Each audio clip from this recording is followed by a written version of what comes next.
3 orang tewas dalam kecelakaan bus dan sepeda motor di Jalan Lintas Sumatera. Sementara itu, pasien terkonfirmasi positif Omikron dijemput paksa petugas dari tempat tinggalnya di sebuah apartemen kawasan Pluit. Peristiwa pilihan sepanjang hari kami sajikan dalam Prime Highlight.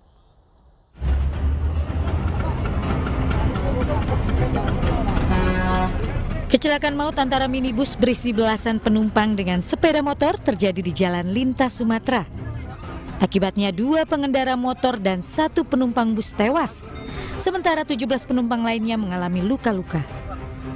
Dari keterangan saksi dan korban, supir minibus melaju ugal-ugalan dengan kecepatan tinggi dari arah Kisaran menuju Medan.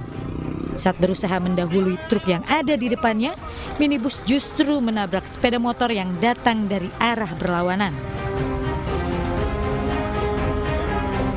Sebuah kapal motor penyeberangan layur kandas di pesisir pantai Dusun Wailei, Kabupaten Seram, bagian barat Maluku. Kapal yang mengangkut penumpang dan kendaraan bermotor ini kandas setelah dihantam gelombang. Sejumlah penumpang terpaksa dievakuasi menggunakan tambang dari atas kapal.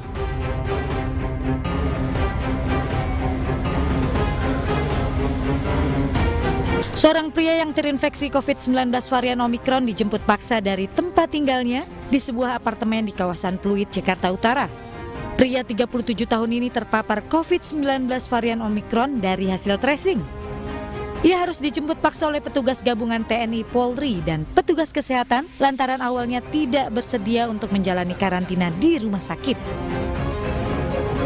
Kementerian Kesehatan pun mengonfirmasi temuan ini sebagai kasus perdana Omikron transmisi lokal karena pasien tidak memiliki riwayat perjalanan ke luar negeri.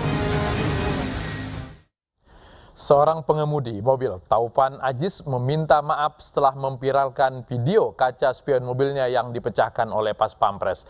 Insiden yang terjadi di Tol Bogor, Jawa Barat itu dilatar belakangi karena mobil pengendara menghalang-halangi rombongan Presiden. Beredar sebuah video di media sosial memperlihatkan seorang pengemudi mobil tampak kesal karena kaca spion mobil pecah dipukul Pas Pampres. Pengemudi mobil Taufan Aziz kemudian mengunggahnya ke media sosial hingga viral. Kejadian terjadi di Jalan Tol Bogor, Jawa Barat. Saat itu rombongan Presiden Jokowi hendak pulang ke Istana Bogor.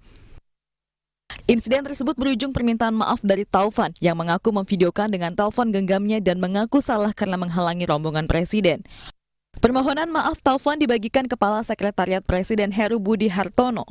Kepada seluruh masyarakat Indonesia, khususnya kepada Pas Pampres, saya Taufan Aziz, pemilik akun Instagram Taufan_Gilbert, menyampaikan permohonan maaf saya dan mengakui kesalahan saya atas tindakan saya mengupload video kerusakan kaca spion mobil saya karena menghalangi jalan rombongan Presiden. Hal tersebut terjadi karena saya menggunakan handphone saat mengendarai mobil untuk merekam video rombongan Presiden, sehingga tanpa saya sadari, laju mobil saya mengarah ke kanan jalan. Hal tersebut menyalahi Undang-Undang Nomor 22 Tahun 2009 tentang Lalu Lintas dan Angkutan Jalan. Oleh karena itu saya meminta maaf atas tindakan saya tersebut. Semoga dapat menjadi pelajaran kepada seluruh rakyat Indonesia agar tidak terulang kembali. Terima kasih. Mobil Presiden merupakan satu dari 7 golongan kendaraan yang termasuk memiliki hak utama atau prioritas di jalan raya, selain kendaraan seperti ambulans, pemadam kebakaran, dan iring-iringan pengantar jenazah. Spion saya rusak tuh, Pak.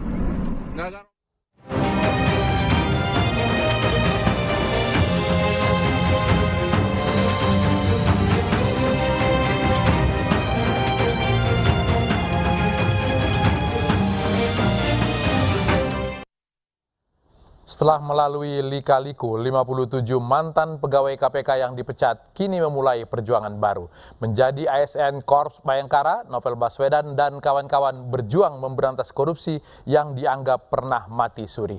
Berikut rangkaian peristiwa 57 mantan pegawai KPK yang kami rangkum dalam catatan akhir tahun Periskop 2021.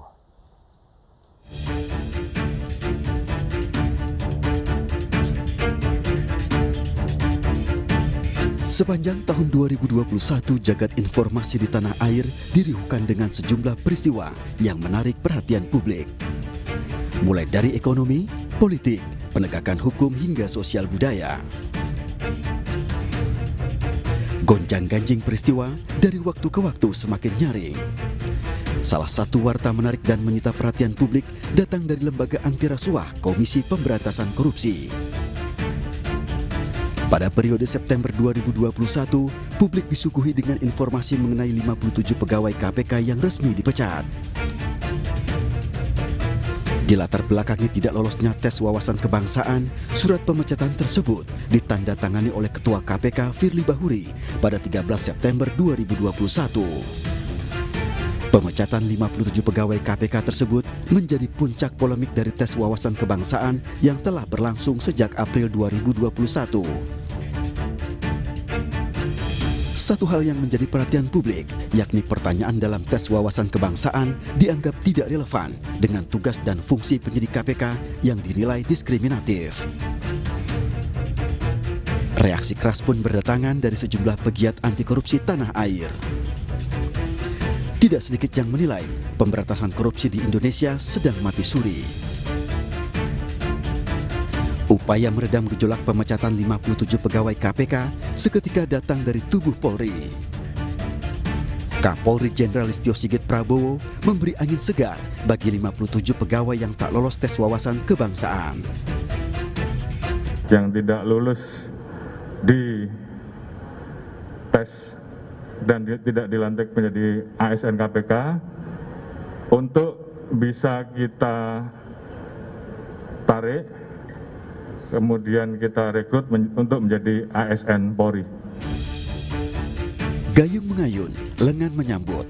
57 mantan pegawai KPK yang tak lolos tes wawasan kebangsaan akhirnya memutuskan untuk bergabung. Dari 57 mantan pegawai KPK, 44 diantaranya memilih menjadi ASN Polri, sementara 12 lainnya menolak. Penyidik senior KPK Novel Baswedan menjadi satu dari 44 pegawai yang ikut bergabung. Semoga nanti prosesnya berjalan lancar dan kemudian kegiatan kami untuk menjadi ASN Polri benar-benar bisa membawa kemanfaatan. Ya, saya kira itu sementara. Perjuangan memerangi pemberantasan korupsi bagi 44 orang mantan pegawai KPK kini tak lagi berada di Gedung Merah Putih. Korps Bayangkara yang kini menjadi penaung menjadi langkah baru bagi Novel Baswedan dan rekan-rekan untuk memulai kembali pemberantasan korupsi yang dianggap pernah mati suri.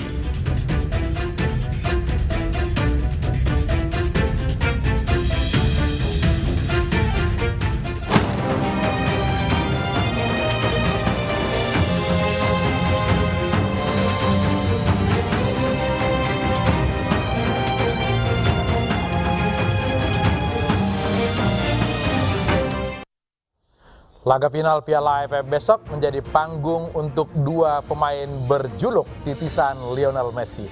Selengkapnya di iNews Prime.